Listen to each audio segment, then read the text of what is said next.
Are you a gamer? What do you think of when you hear that? Probably a teenage boy slumped in a beanbag playing, I was going to say Doom, but I think that ages me somewhat, online with his mates. Well, if you like to play games on your phone, for example, or on a tablet, such as Fruit Ninja, Candy Crush, maybe Bejeweled, all those sorts of games, then you too are a gamer. And one of the most popular is Words with Friends. It's sort of Scrabble for online. And if you're an addict, and there are many, then I'm here to connect you with fellow devotees. Ros Bongiorno is part of a Facebook group that runs regular events and tournaments. Ros, good afternoon. Hi, Anne. How are you? Oh, it's Kelly. Oh, Kelly, sorry. That's okay. That's Kelly. okay. Now, tell us a bit about, because I played Words with Friends for a while and found it highly addictive because it's so much fun.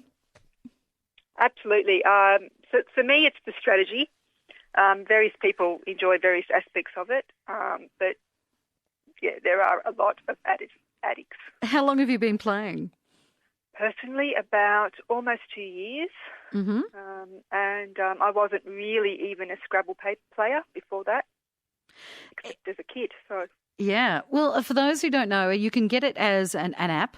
So you put it, as I say, you put it on your phone or your tablet, whatever it might be. You can play it on your computer, and you can have many games on the go. It's set up in the same way, or it resembles a Scrabble board, I suppose.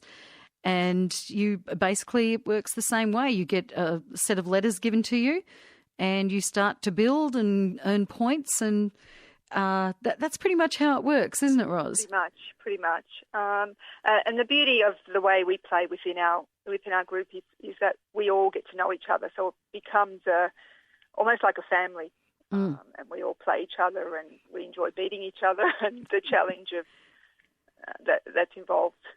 How many games would you have on the go at the one time? Oh, I look, personally, I like to keep it between about 12, 15, but I have been known to extend myself beyond the limits of the game, which I think is 30. Wow! That's very rare, and I don't like that. You wouldn't be able to keep up. No, I can't, but I do know a number of addicts who have two accounts. Mm-hmm. So they can have 50 plus games on the go. Oh goodness! Now, okay, I'm going to throw this out to you. There are cheat apps. There are cheat apps. Do you know if someone is cheating? It's very difficult. There are times where it can become glaringly obvious. There's lots of different factors. For example, if someone puts out a very obscure word, but actually their placement is not very good. Mm-hmm. You can put out an obscure word and place it terribly so that it opens up all sorts of advantages to your opponent. That to me is a bit of a sign that perhaps they haven't been thinking, and then they might be. So it's more than just about the word you put down, isn't it? You've got to think ahead. So much more. Yes, you have to strategize. You have to look at your rack management. Your rack management? Rack. I do that every morning, putting on a bra.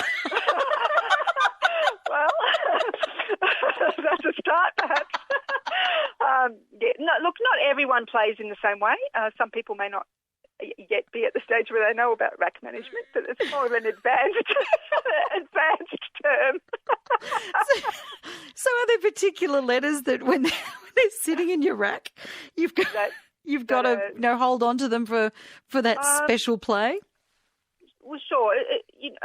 There's a particular thing called a bingo, which is when you play all your 7 letters at once.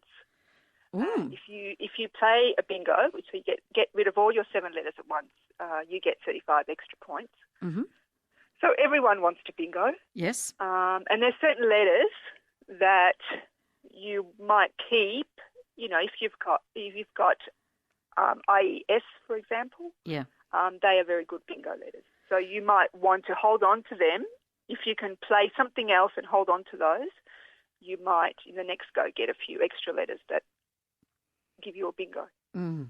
Now, how long has this Facebook club for Words with Friends addicts been going? Look, it's actually our particular club has been going a year now.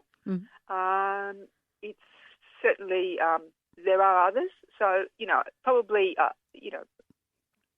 in terms of how long they've been going, probably a couple of years all up. Now, tell us about the events you have. Well, we have what we call tournaments, and our club is specifically for Aussies and Asian. So in our sort of time zone, because a lot of the time we play Americans, and that gets very difficult because we're up all hours. Yeah, they're daytimes and night time. Not me personally, but a lot of people I know stay up till the wee hours of the morning playing. So our club particularly is focusing on people within our similar time zone. So that means Australians and Asians. Yep. And we run tournaments. We run sort of straight play tournaments where you just play the game normally, and you might play in teams. Mm-hmm. And we play what we would call variations, which is where there's specific rules within the actual tournament that things that you can and can't do, and it can be quite complex at first, but it's actually really enjoyable. So. Great stuff. Well, I think it's a really good way of people to get to know each other. Once again, it's nice to meet like-minded people and have a bit of fun from around the world, let alone in your same area. That's right. So how do people find your Facebook page? Well, at the moment they can't, but right. They can send me an email. I think,